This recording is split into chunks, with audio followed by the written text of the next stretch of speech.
Radar क्या है ये समझना पड़ेगा। रेडार जो है उसका मतलब है रेडियो डिटेक्शन एंड रेंजिंग। मतलब यहाँ पर रेडियो वेव्स जो है वो काम करती है। एक टिपिकल रेडार जो होता है उसमें हमें मैग्नेट्रॉन देखने को मिलता है, ट्रांसमीटर देखने को मिलता है, रिसीवर देखने को मिलता है और एक स्क्रीन देखने को मिलती है। अब यहाँ पर क्या होता है, जो मैग्नेट्रॉन है वो रेडियो वेव्स जनरेट करते हैं।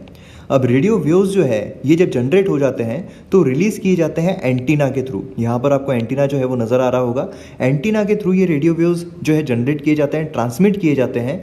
और फिर जब ये ट्रांसमिट होते हैं तो चारों डायरेक्शन में ट्रांसमिट होते हैं, 360 डिग्री में ट्रांसमिट होते हैं। और फिर ये जो वेव्स है ये जब किसी ऑब्जेक्ट से टकराती है फिर उसके बाद ये वेव्स रिफ्लेक्ट होती है और वेव्स पहुंचती है रिसीवर पर। यहाँ पर आपको रिसीवर जो है वो नज़र आ रहा होगा। और फिर रिसीवर पर पहुंचने के बाद स्क्रीन पर हमें ये ऑब्जेक्ट के बारे में पता चलता है कि कौन सा ऑब्जेक्ट हमारे रेडार में घूम रहा है।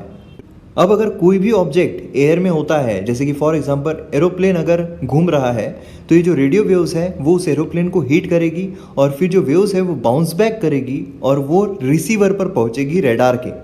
तो इस तरीके से आप देख सकते हो कि ये जो वेव्स है ये ट्रांसमिट हो रही है और फिर बाउंस बैक होके ये रिसीवर तक पहुंच जाती है। और फिर इसकी जानकारी जो है वो स्क्रीन पर हमें देखने को मिलती है ग्रिड मैप में। और एरोप्लेन जो है वो एक ब्लीप के तरह डिस्प्ले होता है और उसकी जो मूवमेंट है वो भी हमें पता चलती रहती है, क्योंकि जो वेव्स है वो कंटिन्यूसली ट्रांसमिट होते रहती है। तो यहाँ पर आप देख सकते हो किस तरीके से जो यहाँ पर प्लेन है इसे वो वेव्स टकरा कर जो इन्फॉर्मेशन है वो यहाँ पर प्रदान कर रही है। तो यहाँ पर हमें इसकी जो मूवमेंट है वो भी नज़र आती है। यहाँ पर जैसे ब्लीप हो रहा है और जैसे जैसे प्लेन जो है आगे बढ़ता जाएगा वैसे वैसे इसकी मूवमेंट जो है वो भी हमें दिखती जाएगी, कहाँ ये जो प्लेन है ये मूव हो रहा है। और अगर ये प्लेन सस्पिशियस होता है, जो सरकार है उसे इसकी जानकारी नहीं होती है, तो उनके पास जो भी इक्विपमेंट्स पड़े हैं उससे वो उसे डिस्ट्रॉय कर देती है। अब सबसे बड़ा सवाल यही आता है कि क्या क्लाउड कवर रहने के वजह से रेडार से बचा जा सकता है। तो रेडार जो है ये एक रेडियो वेव्स है। अब रेडियो वेव्स रहने के वजह से ये क्लाउड्स के थ्रू भी जा सकती है। मतलब क्लाउड कवर हो तो भी कोई फ़र्क नहीं पड़ता है, दिन हो तो भी कोई फ़र्क नहीं पड़ता है, रात हो तो भी कोई फ़र्क नहीं पड़ता है। अब इसका बहुत अच्छा एग्जाम्पल है जो भी हमारे कमर्शियल एयरक्राफ्ट्स होते हैं, जैसे कि इंडिगो, एयर इंडिया। ये अगर क्लाउडी एटमॉस्फेयर है फिर भी टेक ऑफ और लैंडिंग तो प्रॉपर तरीके से करते ही हैं। अब जब इतनी ऊंचाई पर होते हैं तो पायलट को ऑब्वियसली कि उनकी नेकेड आंखों से जो रनवे है वो तो दिखाई नहीं देता है जब भी लैंडिंग करनी होती है। तब ये कैसे होता है, तो ये रेडार के ज़रिए ही होता है। जो एयर ट्रैफिक कंट्रोलर्स होते हैं वो रेडार पर ही डिपेंडेंट होते हैं ये सब चीज़ें करने के लिए। अब जो एयर ट्रैफिक कंट्रोलर्स होते हैं उनके पास दो रेडार होते हैं, एक प्राइमरी होता है और एक सेकेंडरी होता है। प्राइमरी क्या करता है, तो यही इन्फॉर्मेशन प्रोवाइड करता है कि यहाँ पर एक प्लेन जो है वो आया है और उसे लैंडिंग करनी है। और जो सेकेंडरी रेडार होता है वो उस प्लेन की इन्फॉर्मेशन जो है वो प्रोवाइड करती है। जैसा कि आप यहाँ पर देख सकते हो कि ये है प्राइमरी रेडार, जो कि सिर्फ वहाँ पर कोई ऑब्जेक्ट है वो बताता है कि एक प्लेन जो है हमें वहाँ पर नज़र आ रहा है।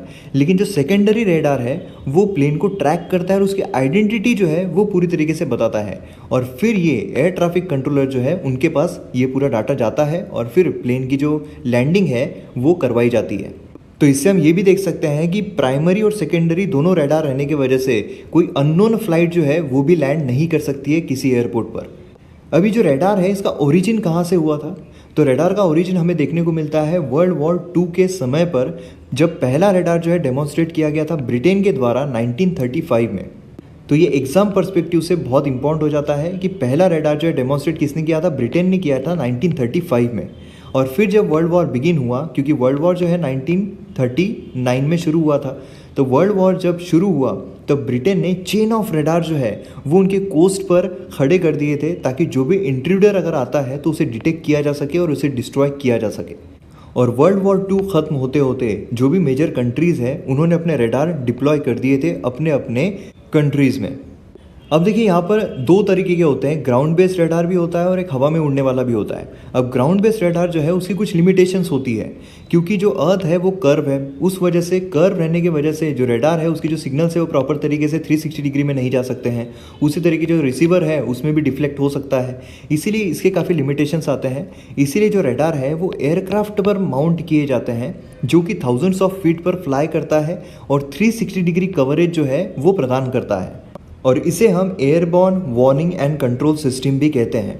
जैसे कि आप यहाँ पर देख सकते हो थाउजेंड्स ऑफ फीट पर ये फ्लाई कर रहा है और यहाँ पर आपको दिख सकता है कि जो ये है इससे सिग्नल जो है ट्रांसमिट हो रहे हैं, रिसीव हो रहे हैं, 360 डिग्री में ये जा रहे हैं, जिससे कि कोई भी अननोन अगर ऑब्जेक्ट वहाँ पर आता है तो डिटेक्ट किया जा सके और उसे डिस्ट्रॉय किया जा सके।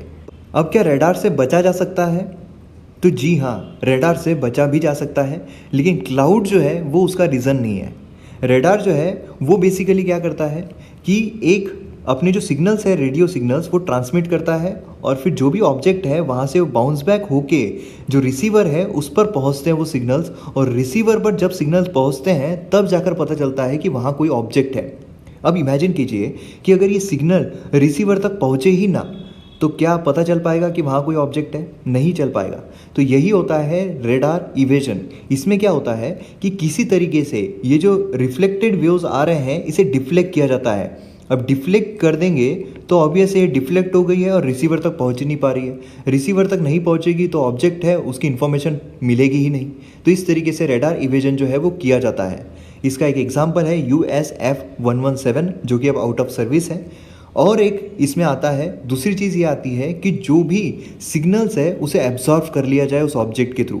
मतलब यहाँ से यहाँ एंटीना है, एंटीना के थ्रू सिग्नल जो है वो ट्रांसमिट हो रहे हैं और यहाँ पर अगर कोई ऑब्जेक्ट है फिर उसके बाद क्या होता है, यहाँ से सिग्नल जो है वो रिसीवर तक पहुँचते हैं। ये है रिसीवर।